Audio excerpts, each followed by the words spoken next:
Hey dudes, I would like to introduce to you our very excellent guest we have in the studio today. Hello, my name is Rollins, and I will be spending the duration of this interview with you, the viewer. Thank you. I would like to start roughly and check up the steps in your life. The steps in my life? What do you mean? Which were the steps in your life? Well, a great part of my existence, the first step was birth for me. The whole thing started in the womb, basically, for me, about 9 months before the 13th of February in the year 1961. And it's been 28 years or so since I was born. And so I guess that first step was birth. And after that, there's been a lot of steps in between, some up, some down, some to the side. And yeah. Which you consider as more important or not really important, but the one you just would like to mention? The most important step I ever took? After the birth. Oh, after birth. Yes. Well, there wasn't any steps before birth. Maybe some splashing around, but no real steps. The most important step I took after birth, probably when I decided that I wanted to be an artist. When? When was that? I don't have the day exactly. It was probably about 10 years ago. Circumstances? Well, I just decided that I didn't want to have a normal job and do the normal thing. Oh, so it's because it's not because what you want to do, just because something what you don't want to do, or? Well, at first it started as something so I wouldn't have to do what I didn't want to do, but then I found it's something I really wanted to do. And it was, that self-expression was something that I really wanted to devote the rest of my life to. And for the last 9 years I have. Yeah, as you are already on your art, which were the steps in your career, if one can use this naughty word? Well, I just do my thing. I mean, I don't really have much of a career. I don't really think in those... Yeah, okay, let's keep this word. I don't like it either. I mean, like, seriously, the step in your art. Well, that's what I'm saying. I just don't even really think about it much. I do books, I do movies, I do video, I do music, do records. I just go and do it. I just enjoy performing and enjoy creating things.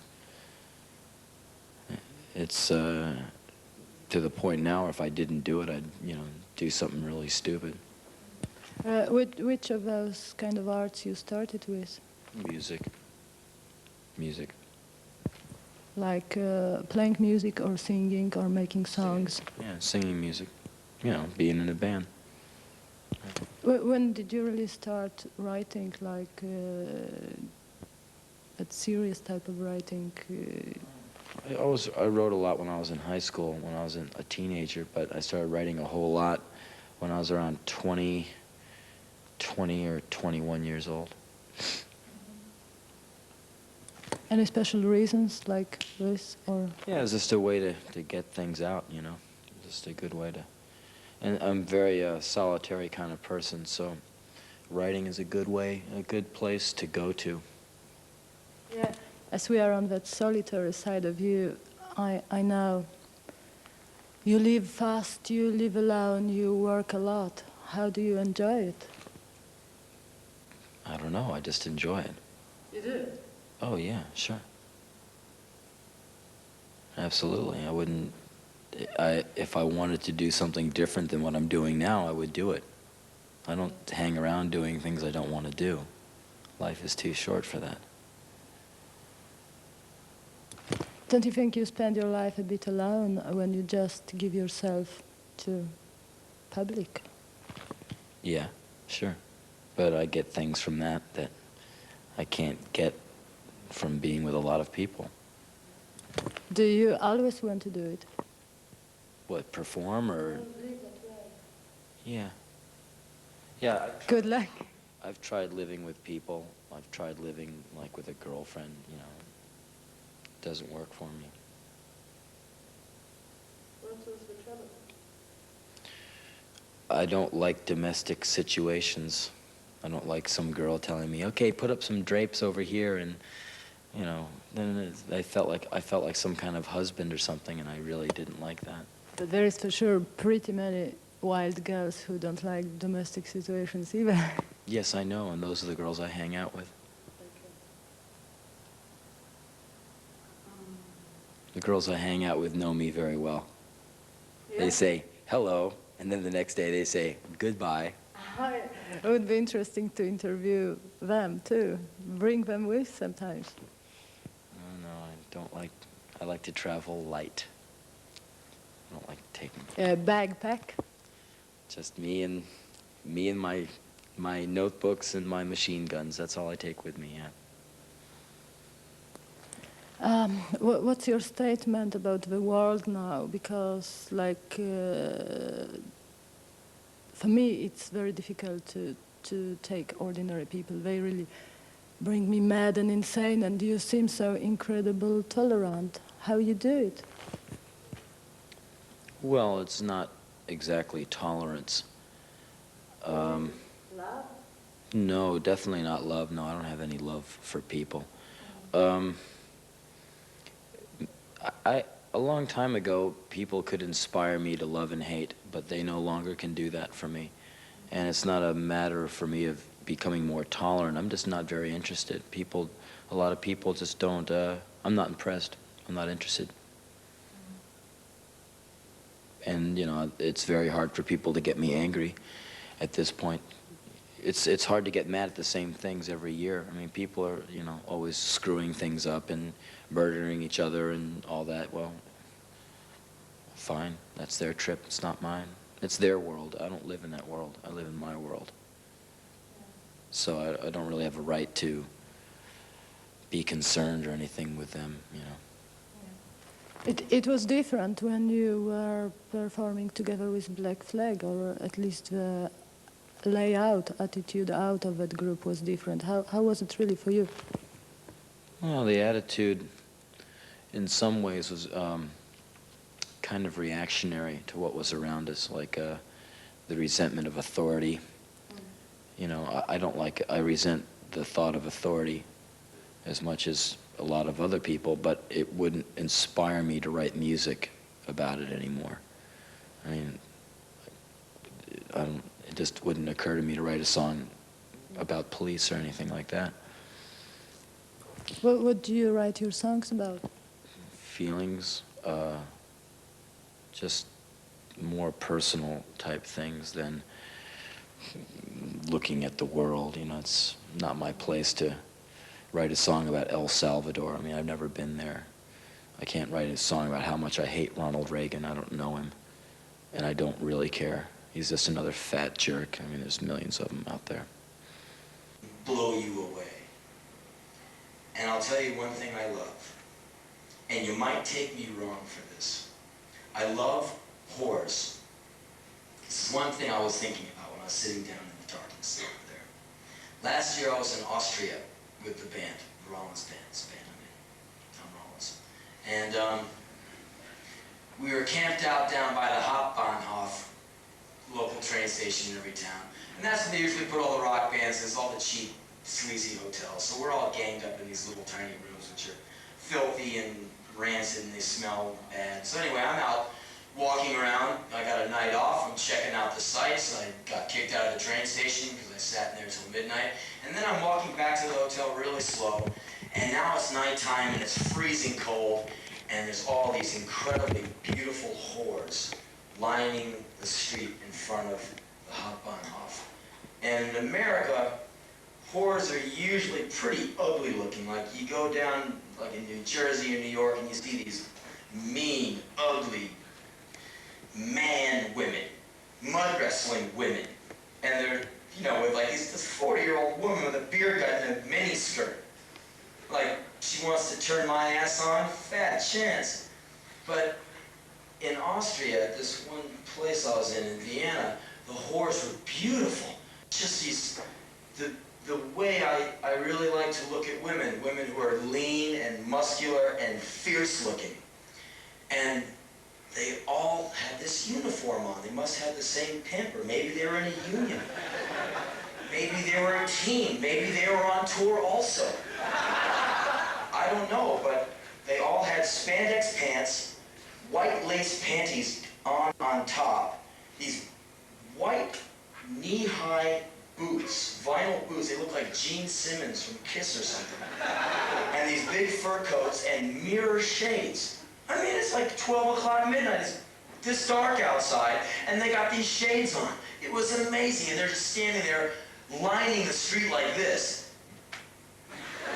It was like so great because it's just perfect and fierce, and it's total sexuality right there. And it just, I wish I could just take them all into my arms, throw them onto an airplane, and take them to an average college pub in America, where everyone is a little bit overweight, drinking the beer, talking about the women they never had, talking about the women who never swallowed, talking a big bunch of bullshit, and in come these women. And like everyone's like, you know, hey, check that bitch out, all right. And so this guy would come up to her with some stupid come on line like, hey, like, what are you doing later? She'd go, you want to fuck me? Let's go. So many guys go, yeah, I'd like to fuck her. What if a stone, hot, beautiful women came up to like all these macho guys and go, okay, you want to fuck? I know you want to fuck me. Your dick goes here, or it goes here, or it goes here. Where do you want it? It'll cost you 20 bucks, I don't care. What order you put it in, I don't give a fuck. Let's go. It'd be great to see these men shrivel and run away. There's this one whore I was worshiping. I walked around the block twice, just so I could walk by her twice. She was so beautiful. She was just up against the wall with her knee like this, Walkman headphones on, mirror shades, smoking a cigarette, with her jacket open, and she inspired me to write the only line of poetry I've ever written in my whole life. Because I ran back to the hotel and wrote 3 pages about how much I was in love with this beautiful whore. And I just wrote all these ode to whore, part 2, part 3, part 45. And this one line which I wrote and I laughed out loud. It said, her nipples pressing out against the cold Austrian night. Because they were like, and oh, it's just amazing. So I walked by her and like you can see her hip bones through the latex, and she's obviously in perfect shape, and she's blonde and she's mean. She's got a beautiful jaw, beautiful cheekbones, fierce, a fierce, lean, mean, fucking machine. I was like, cut my head off, grind your boots into my back. Anyway, I walked by her the first time and I was like, oh, fuck. Because I hadn't touched a woman in like 3.5 months. I was just like getting weak in the knees. I was like, God, that's brilliant. You're like Einstein. And then so I said, fuck it, I must be out of my mind. And I went all the way around this long block just so I could get 8 more seconds of like. And so I go around the block again and I hide in a doorway just so I could watch her do her thing. And she's just out there smoking the cigarette. Every car that passes by, she's looking in. This car pulls up, and 3 little Oriental guys get out in suits. Obviously, just off the plane, into the hotel, want some fucky, want some sucky, want some boom boom. And the hotel guy goes, yeah, go down to the Hop on Off, and there's lots of women down there standing on the street. You know, probably the 8 millionth guy tourist businessman he sent out the door of the hotel down to the train station that year. So they all get out, and they're all like this high, and she's, you know, she's like 6 foot tall. And they all kind of come up to her, and they're like these 3 little people investigating this incredibly huge rock structure. They kind of look at her like she's a building. Like they come up, and she's just standing there staring right over their heads into the street, not even looking at them. I'm going, oh God, this is fantastic. And then they all like kind of check her out, and then they all like walk away and get in a huddle. And I'm like, oh, well, you do it, fuck, I'm scared, I'm gonna go near that. Are you kidding? Oh, well, we'll all three we'll gang together, we'll jump on my shoulders. And I kind of came up to her again, and then they had like another little meeting right in front of her, and she's just like, hurry up, pull them down, let's get to work. You know, pull out your florins or whatever the fuck it is, and let's get down here. And they all like chickened out, caught a cab, and split. But the thing I like about the whore is because every single night they go out there and they have balls of steel because they could get killed any night. And they are totally true.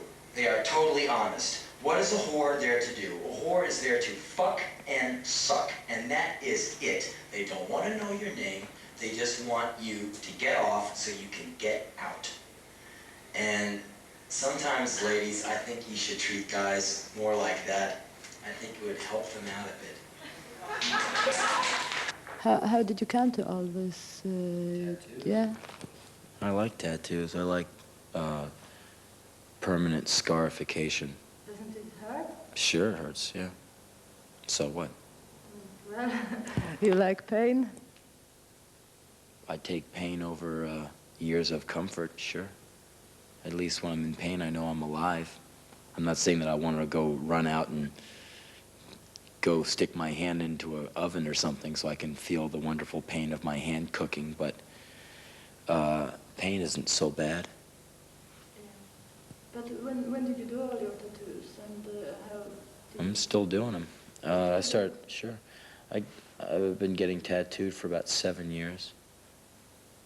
What do you mean by that saying on your left hand? I want to be insane.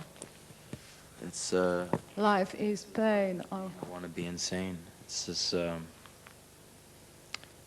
thing this guy said to me once. Which guy? A guy named Charles Dukowski. Oh yeah. And made a lot of sense because insanity is in one way a way of dealing with it. With life or with pain? With the whole thing. It's where sometimes you get pushed to. If you're aware enough to be aware of the elements enough to be actually pushed somewhere. How about the one you have on your back? Search and destroy, and the big sun. Yeah. What does it mean? Well, for me, the term search and destroy is my attitude towards life. It's kind of what my art is all about. Just going out and exploring things and seeing what it's all about. Like, if you want to find out about pain, well, go get in some pain. If you really want to see what's happening in the world or happening inside yourself, you have to go out and test yourself. You have to go out and find the stuff that nearly kills you. Yes, that's about the search. That destroy? The destruction element is to be thorough in your search.